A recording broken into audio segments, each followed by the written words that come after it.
തലസ്ഥാനത്തെ മെട്രോ പദ്ധതിക്ക് 1100 കോടി രൂപ ചെലവ് വരുമെന്ന് പ്രാഥമിക വിലയിരുത്തൽ. Kochi metro rail limited KMRL സർക്കാരിന് സമർപ്പിച്ച പ്രാഥമിക പദ്ധതി രേഖയിലാണ് ചെലവുൾപ്പെടെ വിശദമായ വിവരങ്ങൾ ഉള്ളത്. ഇത് സംസ്ഥാന സർക്കാരിന്റെ പരിഗണനയിലാണ്. തെരഞ്ഞെടുപ്പ് പെരുമാറ്റച്ചട്ടം അവസാനിച്ച ശേഷമായിരിക്കും അന്തിമ DPR KMRL സർക്കാരിന് സമർപ്പിക്കുക. പള്ളിപ്പുറം ടെക്നോസിറ്റി മുതൽ കരമന കൈമനം വഴി പള്ളിച്ചൽ വരെ 27.4 കിലോമീറ്റർ ദൂരത്തിലാണ് ഒന്നാം ഘട്ടം വിഭാവനം ചെയ്തിരിക്കുന്നത്. കഴക്കൂട്ടം ടെക്നോ പാർക്ക്, ലുലു മാൾ, ചാക്ക, ഇഞ്ചക്കൽ വഴി കിള്ളിപ്പാലം വരെ 14.7 കിലോമീറ്റർ രണ്ടാം ഘട്ടത്തിലും നടപ്പാക്കും. ഒന്നാം ഘട്ടത്തിന് 7500 കോടി രൂപയും രണ്ടാം ഘട്ടത്തിന് 4000 കോടി രൂപയുമാണ് നിർമ്മാണ ചെലവായി പ്രാഥമികമായി കണക്കാക്കിയിരിക്കുന്നത്.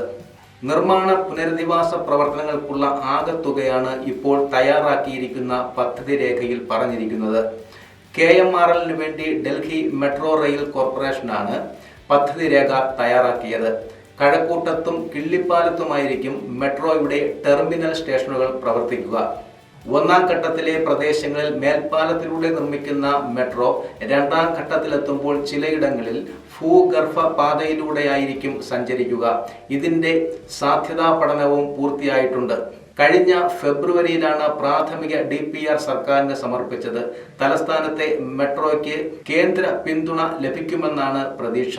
കൊച്ചി മെട്രോയുടെ മാതൃകയിലുള്ള മീഡിയം മെട്രോയാണ് തലസ്ഥാനത്തും നടപ്പാക്കുന്നത്. 2012 തിരുവനന്തപുരം മെട്രോ റെയിൽ പദ്ധതി വിഭാവനം ചെയ്തത്. 2014 DMRC പദ്ധതിയുടെ ആദ്യ രൂപരേഖയും സമർപ്പിച്ചിരുന്നു.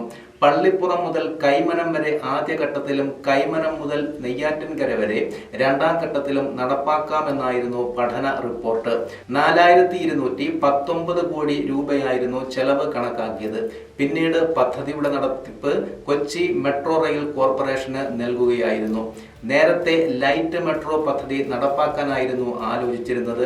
KMRL പിന്നീട് ഓൾട്ടർനേറ്റീവ് ട്രാൻസ്പോർട്ട് അനാലിസിസ് പഠനം നടത്തിയാണ് മീഡിയം മെട്രോയാണ് തിരുവനന്തപുരത്തിനും അനുയോജ്യമാണെന്ന് കണ്ടെത്തിയത്.